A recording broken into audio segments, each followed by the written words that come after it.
ఓం నమో వెంకటేశాయ. శ్రీమహాగణాధిపతయే నమః. శ్రీరామకృష్ణగురవే నమః. విశ్వం విష్ణుర్వషట్కారో భూతభవ్యభవత్ప్రభుః భూతకృత్ భూతభృద్భావో భూతాత్మా భూతభావనః. ఇది శ్రీ విష్ణు సహస్రనామ స్తోత్రంలో మొదటి శ్లోకం. ఈ విష్ణు సహస్రనామం అనే పవిత్ర మంత్రాక్షరాలను అందించిన మహాభక్తుడు భీష్ముడు. ఇది శ్రీమన్మహాభారతే శతసాహస్రికాయాం సంహితాయాం వైయాసిక్యాం అనుశాసన పర్వాంతర్గత దానధర్మ పర్వణి భీష్మ యుధిష్ఠిర సంవాదే శ్రీ విష్ణోః దివ్యనామ స్తోత్రం నామ శ్రీ విష్ణోర్దివ్య సహస్రనామ స్తోత్రం నామ 1950 అని విష్ణు సహస్రనామం చివర చదువుకుంటాం. సంహిత అంటే వేదం. 1,00,000 శ్లోకాల పంచమ వేదం మహాభారతం. వైయాసిక్యాం అంటే అది వ్యాసుల వారు ప్రసాదించింది. 18 పర్వాలలో ఒకటి. అనుశాసన పర్వం, తెలుగులో ఆనుశాసనిక పర్వం అని అంటారు. అందులోని ఉపవిభాగాలలో ఒకటి దాన ధర్మ పర్వం. అందులో వచ్చిందే శ్రీ విష్ణు సహస్రనామం. ఇదంతా భీష్మ ధర్మజ సంభాషణలో ఉంది అని భావం. సాధారణంగా భీష్ముడు అంటే మనకు తెలిసింది కురుక్షేత్ర మహాసంగ్రామంలో కనిపించే ఏకైక మహావీరుడు, యుద్ధవీరుడు అని. 18 రోజులు జరిగిన యుద్ధంలో 10 రోజుల సింహభాగం ఆయనదే. అప్పటికైనా ఆయన తనంతకు తానే తన నియమం ప్రకారం అస్త్రసన్యాసం చేస్తే అప్పుడు అర్జునుని బాణాలతో అంపశయ్య మీద వాలాడు.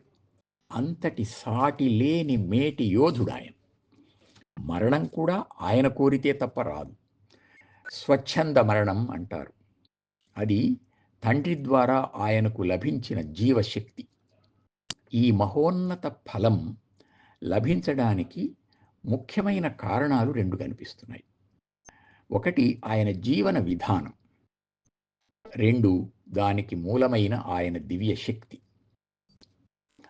భీష్ముడు మొదట దివ్యలోకంలో విహరించే అష్టవసువులలో ఒకడైన ప్రభాసుడు. విష్ణు పురాణంలో ఆపో ధ్రువశ్చ సోమశ్చ ధర్మశ్చైవానిలో నలః ప్రత్యూషశ్చ ప్రభాసశ్చ వాసవా నామభిస్మృత అని ఉంది. వసు సంబంధమైన శక్తి ఆపుడు, ధ్రువుడు, సోముడు, ధర్ముడు, అనిలుడు, అనలుడు, ప్రత్యూషుడు, ప్రభాసుడు అని ఈ విధంగా 8 పేర్లతో ఉంది అని అర్థం. వసు అంటే సంపద లేక తేజస్సు అని అర్థం. ఈ అష్టవసువులు ఉండే లోకం అటువంటి తేజో లోకం. వీళ్ళొకసారి మేరుపర్వత ప్రాంతంలో విహరిస్తూ ఉండగా నందినీ ధేనువు కనిపించింది. అది కోరిన కోరికలు ఇచ్చే కామధేను సంతానం. దాని మహిమ విని ప్రభాసుని భార్య ముచ్చటపడింది. భూలోకంలో తన స్నేహితురాలైన ఉసీనరరాజు కుమార్తెకు దాన్ని కానుకగా ఇస్తే బాగుంటుంది అని భర్తతో అన్నది. అష్టవసువులు సరే అంటే సరే అనుకొని దాన్ని తీసుకొని వెళ్ళారు. అది నిజానికి వశిష్ఠుని హోమధేనువు. ఆయన దానికోసం వెదకి వెదకి చివరకు దివ్య దృష్టితో చూచి అష్టవసువులను మానవులుగా జన్మించమని శపించాడు.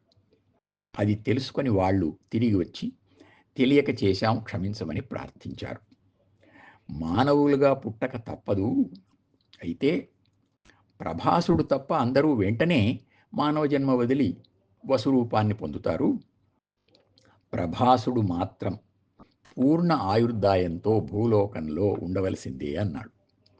అలా శాపగ్రస్తుడైన ప్రభాసుడే భీష్ముడు.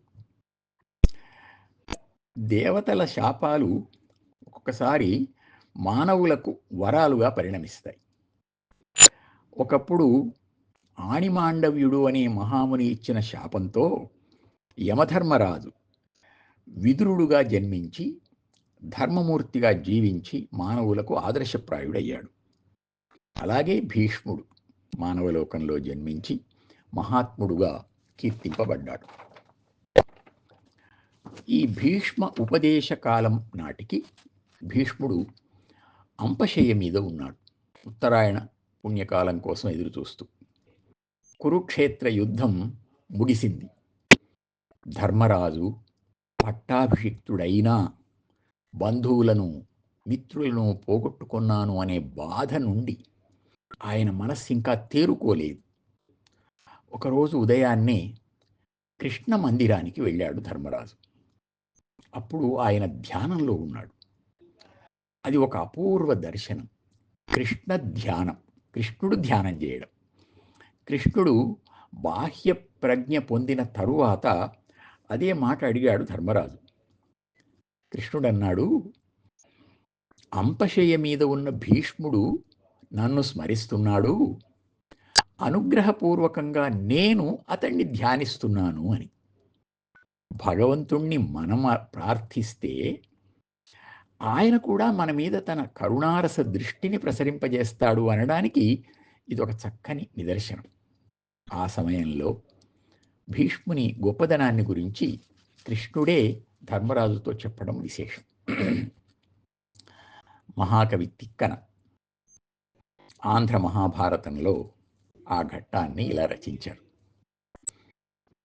గంగ యౌవని తన గర్భంబునందిడి శ్లాఘాసమేతయై సంభరించే.